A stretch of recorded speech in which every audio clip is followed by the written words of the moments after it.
شروع اللہ کا نام لے کر جو بڑا مہربان نہایت رحم والا ہے۔ الف لام را، یہ کتاب روشن کی آیتیں ہیں۔ ہم نے اس قرآن کو عربی میں نازل کیا ہے تاکہ تم لوگ سمجھ سکو۔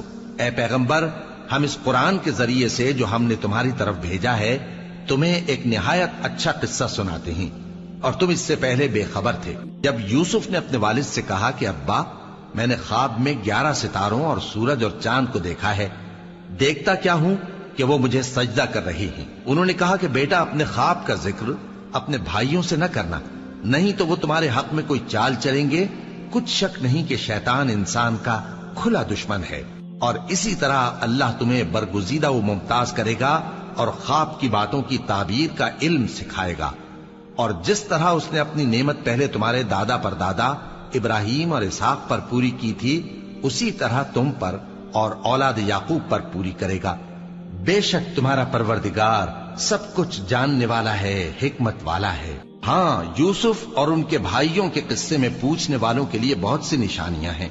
جب انہوں نے آپس میں تذکرہ کیا کہ یوسف اور اس کا بھائی ابا کو ہم سے زیادہ پیارے ہیں، حالانکہ ہم جماعت کی جماعت ہیں، کچھ شک نہیں کہ ابا کھلی غلطی پر ہیں۔ یوسف کو یا تو جان سے مار ڈالو یا کسی ملک میں پھینک آؤ، پھر ابا کی توجہ صرف تمہاری طرف ہو جائے گی، اور اس کے بعد تم نیک لوگوں میں ہو جاؤ گے۔ ان میں سے ایک کہنے والے نے کہا کہ یوسف کو جان سے نہ مارو، کسی اندھے کنویں میں ڈال دو کہ کوئی راہگیر اسے نکال کر کسی دوسرے ملک میں لے جائے گا۔ اگر تم کو کرنا ہی ہے تو یوں کرو۔ یہ مشورہ کر کے وہ اپنے والد سے کہنے لگے کہ ابا جان، کیا سبب ہے کہ آپ یوسف کے بارے میں ہمارا اعتبار نہیں کرتے؟ حالانکہ ہم اس کے خیر خواہ ہیں، کل اسے ہمارے ساتھ بھیج دیجئے کہ خوب میوے کھائے اور کھیلے کودے، ہم اس کے نگہبان ہیں۔ انہوں نے کہا کہ یہ امر مجھے غمناک کیے دیتا ہے کہ تم اسے لے جاؤ، یعنی وہ مجھ سے جدا ہو جائے، اور مجھے یہ بھی خوف ہے کہ تم کھیل میں اس سے غافل ہو جاؤ اور اسے بھیڑیا کھا جائے۔ وہ کہنے لگے کہ اگر ہماری موجودگی میں کہ ہم ایک طاقتور جماعت ہیں اسے بھیڑیا کھا گیا تو ہم بڑے نقصان میں پڑ گئے۔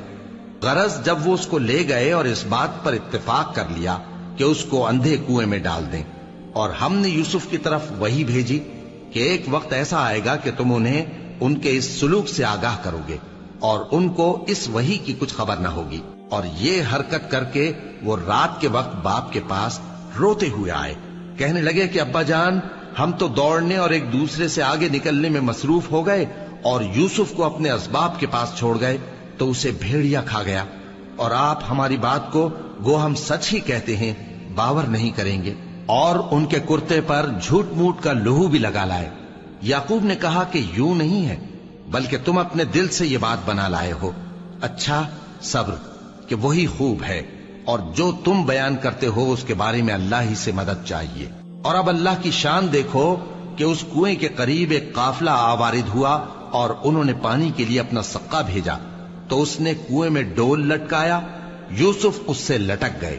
وہ بولا، زہے قسمت، یہ تو ایک لڑکا ہے، اور اس کو قیمتی سرمایہ سمجھ کر چھپا لیا۔ اور جو کچھ وہ کرتے تھے اللہ کو خوب معلوم تھا، اور انہوں نے اس کو تھوڑی سی قیمت یعنی مادود چند درہموں پر بیچ ڈالا، اور وہ اس سے بیزار ہو رہے تھے۔